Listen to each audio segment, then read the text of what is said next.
खुद ही खोजलया तकलीफें बना ली। कैसे देख सकता है कोई आप सिर्फ एक ही हो, दूसरा कोई हो ही नहीं सकता। आपके भ्रमित होने का सिर्फ एक मात्र कारण है, सिर्फ आपकी अनंत विशालता, जो सिर्फ बुद्धि से प्रकृति से अनंत विशाल, भौतिक सृष्टि जैसे अपनी चेतना से अनंत विशाल। भौतिक सृष्टि महसूस कर रहे हो, वैसे ही अनंत सूक्ष्मता में ही आपका अनंत सूक्ष्म अक्षर मौजूद है। यहाँ पर उस आपके अक्षर के प्रतिबिंब का भी स्थान नहीं है, वही स्थायी ठहराव यथार्थ है, प्रत्यक्ष है अक्षय मेरे सिद्धांतों के आधार पर, जिससे समस्त अनंत विशाल भौतिक सृष्टि अस्तित्व में आई। और सब झूठ ढोंग भ्रम पाखंड है। जब कोई खुद को समझ जाता है तो किसी से भी बैर विरोध रहता ही नहीं, क्योंकि निश्चित खून के नातों से भी बहुत ही ज्यादा अपना समझता है। प्रकृति के समस्त जीव को खुद ही खुद को तकलीफ में कैसे देख सकता है कोई?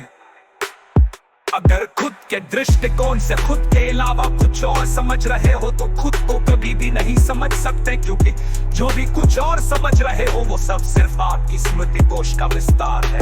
आप खुद को ही उलझाने की और कदम बढ़ा रहे हो, खुद को समझने के लिए स्थापित विस्तार नहीं, खुद को सिमटना या अस्तित्व खत्म करने की ओर बढ़ना है। सच तो ये है कि आप खुद ही अनंत सक्षम निपुण समर्थ सर्वश्रेष्ठ हो, जो खुद के ही चिंतन से समस्त अनंत विशाल भौतिक सृष्टि को प्रत्यक्ष उत्पन्न किया है। जो ये सुनिश्चित सृष्टि है सिर्फ आपकी मात्र चित्त की स्मृति कोश की गणना ही है और कुछ भी नहीं। यथार्थ में कुछ है ही नहीं। खुद को समझने के लिए मात्र इस अस्थायी गणना को ही अस्थायी तौर पर समझना है और कुछ भी नहीं करने की जरूरत। सिर्फ ये करना भी आपने मात्र समझी ही है। यथार्थ में है ही नहीं, सिर्फ एक समझ की दूरी है आप और यथार्थ में, और कुछ भी नहीं। यथार्थ में और कुछ भी नहीं, यथार्थ में ही हो आप, सिर्फ समझना ही शेष है।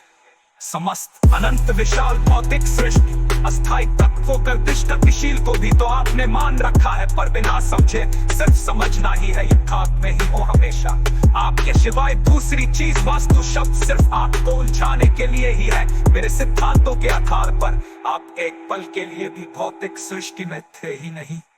सिर्फ शैतान होशियार चालाक कलाकार, बुद्धि से बुद्धिमान कुछ लोगों के शिकार हुए हो, जिनकी मान्यता को स्मृति कोश में बिठा रखा है। बस वो कचरा बाहर निकल दो और कुछ करने की बिल्कुल भी जरूरत ही नहीं। खुद को समझे बगैर कुछ भी करना सिर्फ दूसरी समस्त प्रजातियों की भांति जीने के लिए ही उपक्रम या चालाक कलाकार ज्ञानी महात्मा के लिए सिर्फ एक व्यवसाय है, जो प्रसिद्धि प्रतिष्ठा शोहरत दौलत पैक के सिवाय कुछ नहीं है। जो धर्म मजहब संगठन प्रभु भक्ति परमार्थ के नाम पर चला रहे हैं, सरल सहज व्यक्ति के अनमोल रत्न सांसों समय का दुरुपयोग कर रहे हैं, जबकि इंसान शरीर अत्यंत महत्वपूर्ण और मूल्यवान है मेरे सिद्धांतों के आधार पर, क्योंकि प्रत्येक व्यक्ति खुद को समझने के लिए खुद को समझने के लिए खुद को समझने के लिए खुद की सक्षम